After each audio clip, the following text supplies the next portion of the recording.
Hey girl, what you doing? Listening to the Be Everything and More podcast, baby.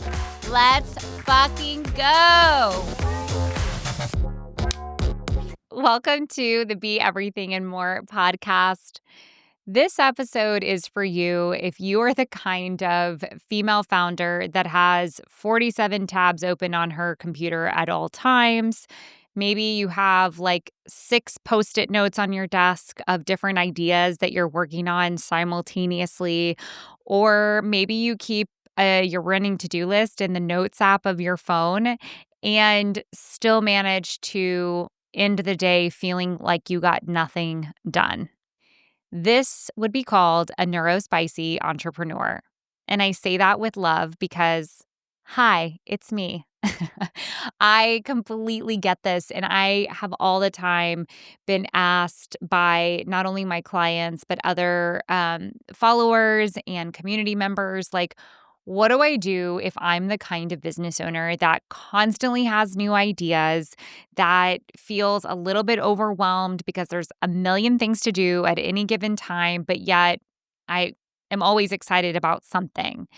And I have a lot of different answers for that because it could be something like ADHD, or it also could be that you're just a manifesting generator and a creative that has a lot of good ideas and you don't know where to put all of those ideas because you feel stressed that you're going to forget about it or that someone is going to take that idea. So you're like, I need to act on it now.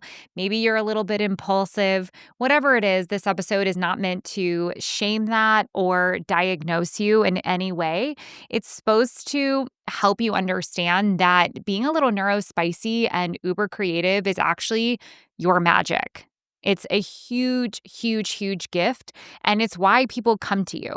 However, when it comes to some of the back end stuff in business, it can feel a little bit overwhelming and maybe like you're behind the ball all the time.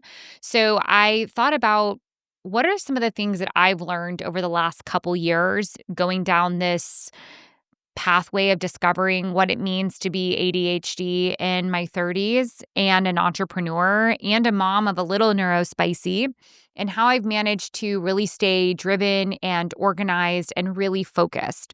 And I'll be honest, not every day is like that. I would be completely lying through my teeth if I told you that. But for the most part, I do feel very, very organized. Anything I start, if I'm excited about it, it's going to get across the finish line.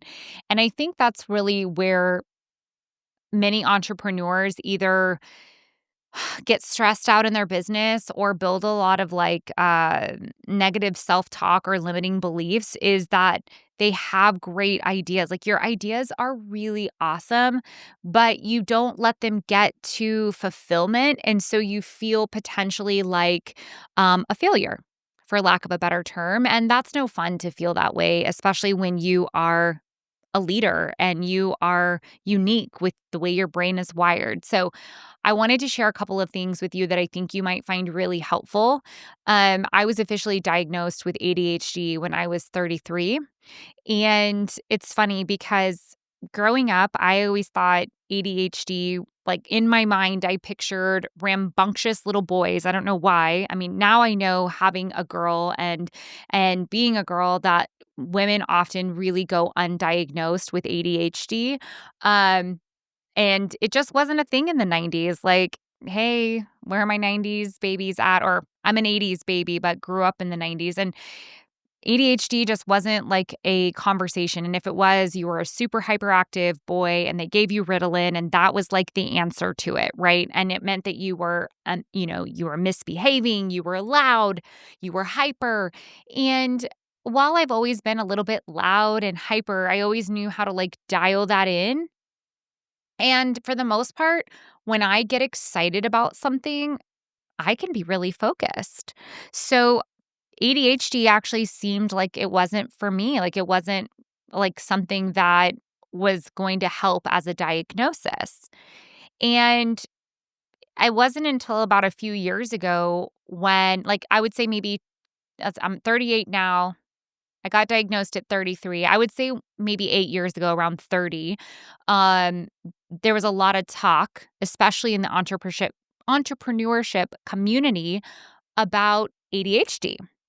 And they gave examples, like I told you at the intro, like a lot of tabs open, constant ideas, feeling like you're, a little bit strung out and you've got things all over the place. And I was like, maybe this is something I should look into. Especially like the impulsivity. That's where I really saw a lot of my ADHD come through with money habits. And so I started to look into this and I officially did get diagnosed. And it's so funny. My sister is a psychiatric nurse practitioner. And I was like, okay, so yeah, they diagnosed me with ADHD. And she's like, duh. I was like, what do you mean, duh?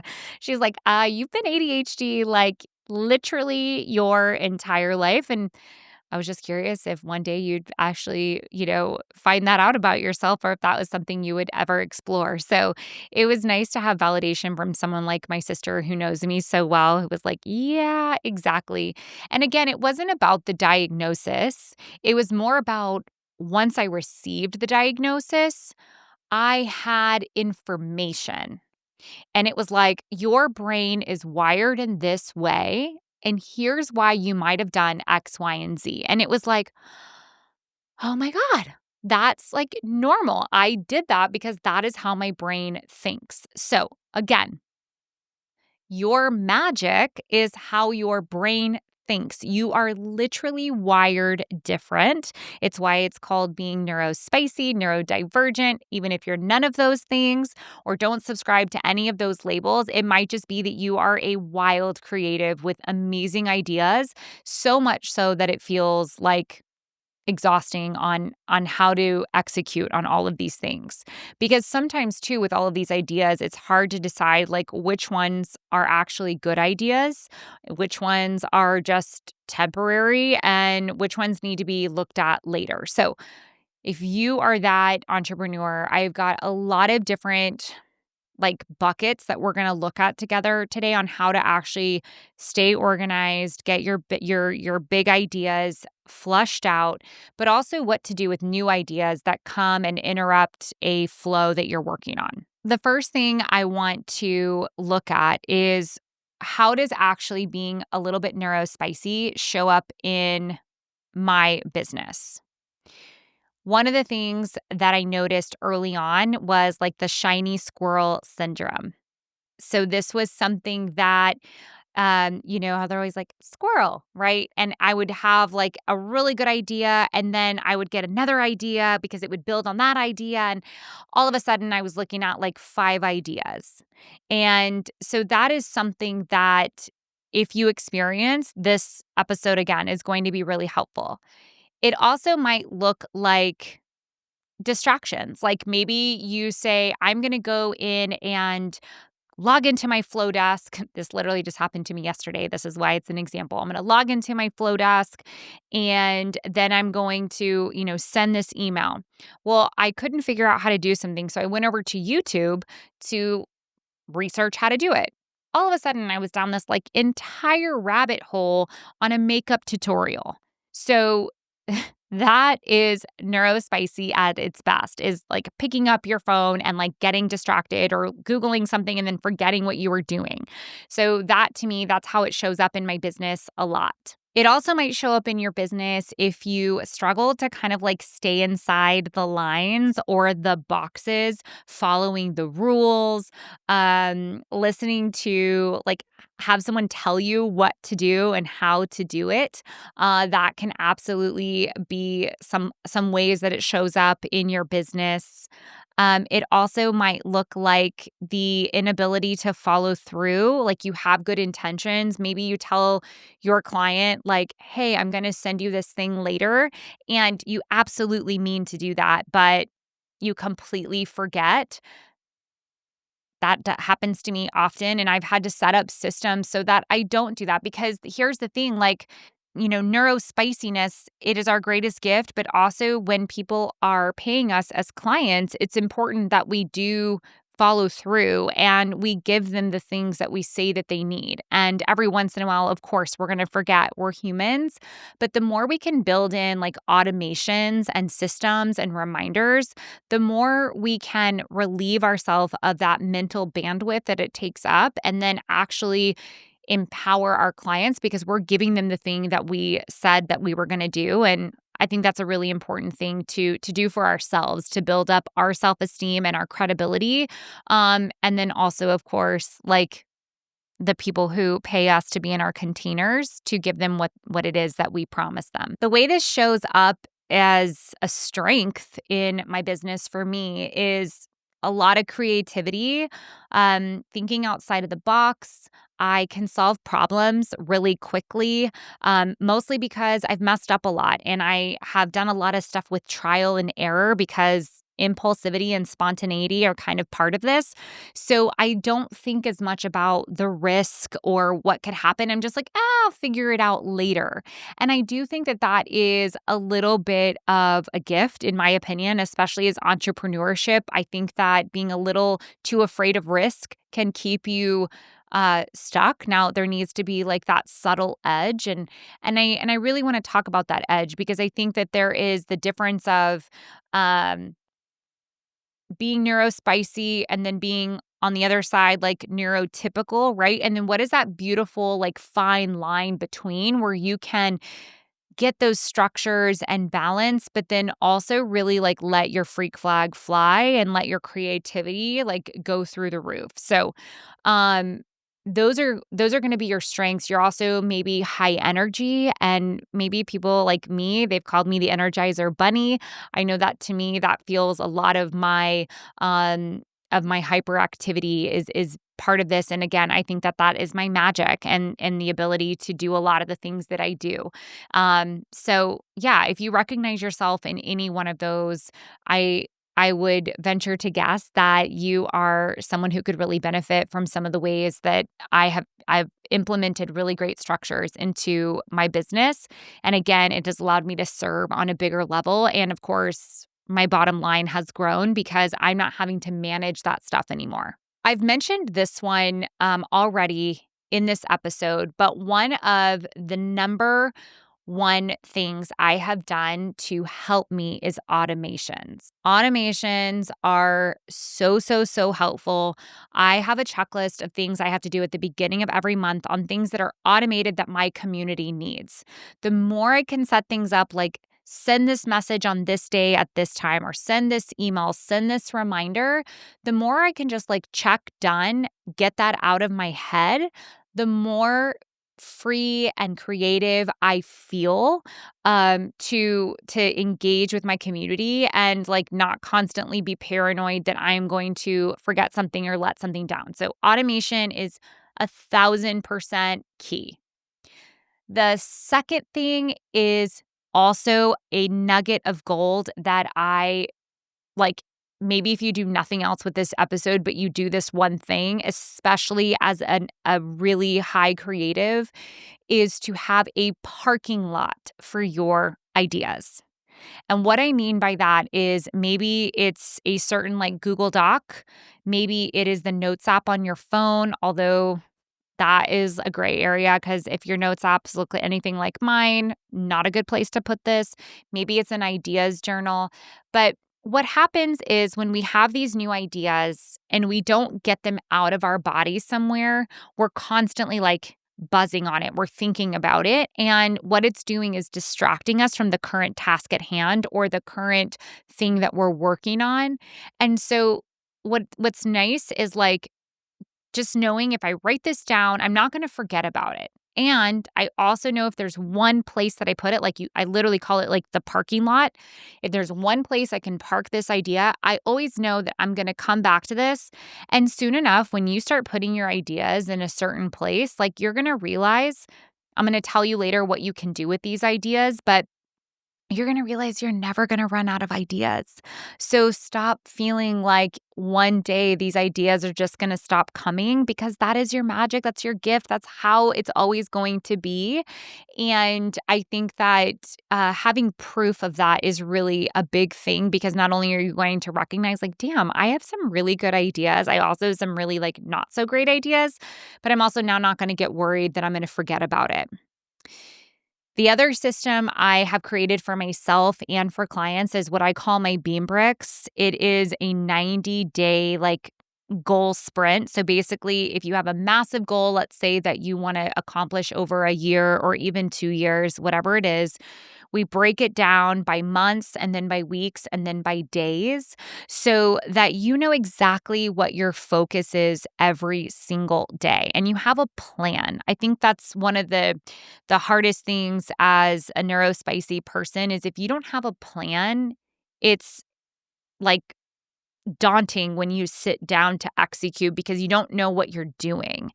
And when we don't know what we're doing, we're going to get distracted and we're going to do things we probably shouldn't be doing or that aren't going to help us get where we want to go. So, having a structure allows you to have control over, okay, I know I got to do this thing. And then when we do that thing, it allows room for celebration. Part of the beam bricks is having a daily non-negotiable. And this can be something that literally takes 5 minutes, or it can be an all-day 5-hour thing. But basically, what a daily non-negotiable is saying to yourself, okay, what is one needle moving activity I can do today towards my goal? Just one. You don't need to accomplish a laundry list of things. If you have the energy and the bandwidth for that, awesome. But a lot of times we get in our own way by trying to like shove so much on a list that we either don't get anything accomplished or we do too much and we go all out and then we burn out. And that kind of energy doesn't become sustainable. So I think that, you know, having those things implemented into your business and really your life can be so helpful. So again, that's having a parking lot for your idea, using a system like my Beam Brick system, which I have a journal. I will link it in the show notes that walks you through how to exactly use this system. Super, super simple and user friendly. Having a daily non negotiable and automations. So those are the, basic foundations. Some of the other things that I like to do that just make, I don't know, business a little more fun and playing around with my sensory system a little bit more is I like to do things like color coding. So most of my organization systems are color coded, including my calendar. My brain just functions better with color. So when I look at like pink, I know that's Beam Life. When I look at purple, I know that's personal. And then I try to use the same color coding system like when I'm organizing folders on my computer or my Google Drive or anything like that, because my brain has registered those colors to mean those things. And for me, that's a lot more fun than just like a numeric spreadsheet. And honestly, it gets the job done the same way, and you're going to be much more engaged in it. One of the other activities that feels wildly successful for me is body doubling. Body doubling is the act of like getting on maybe a Zoom call with somebody.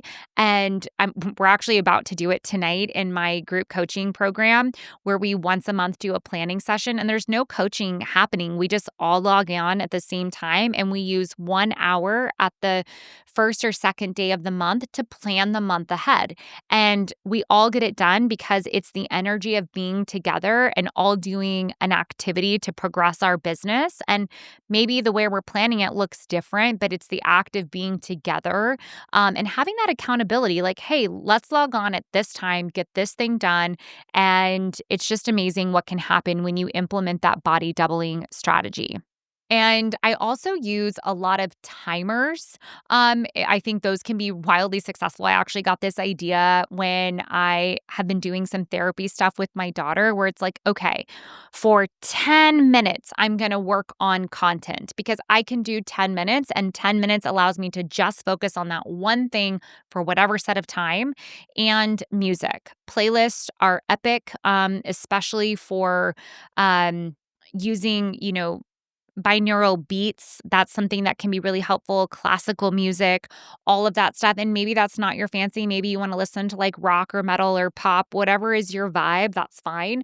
But I think that music in general or having some kind of noise helps to liven up the environment.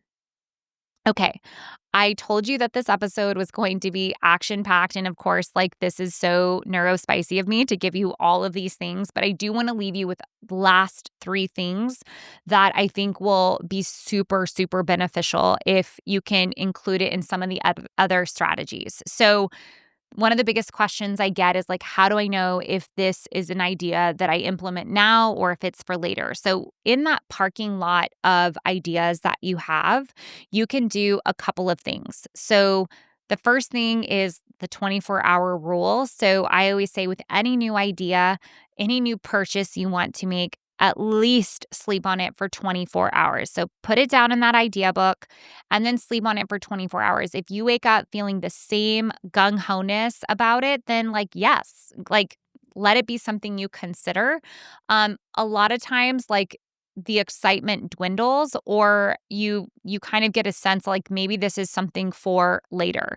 So that brings me to my next thing is if you wake up in 24 hours and you're like, I really want to go in on this, you then decide, is this a now goal or a next goal? Meaning, am I going to stop what I'm working on and do this instead? Is it a now goal? Or do I finish the thing that I'm working on and does it become a next goal? Okay, so that's what you do with that parking lot of ideas is that you can then determine, all right, let me sleep on this. And is this something that I do now or later? And it can really help just to make decisions, right? And I think a lot of times we forget that we don't have to make a decision right on the spot. It can be something that we sit with. So, that all being said, your neurospiciness is one of the biggest gifts in your business. And I am incredibly excited to hear which one of these ideas you're going to implement.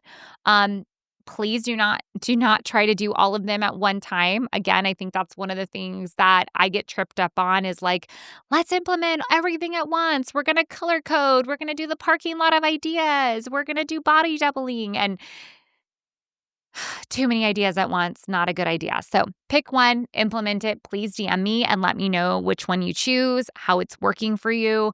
Give the idea that you choose a full 14-day, 2-week trial to see if it feels good. Because if not one of these ideas, maybe it's another one that you can put into your business to help you feel a little bit more streamlined so that you can really use that creativity to move forward. So I'm excited.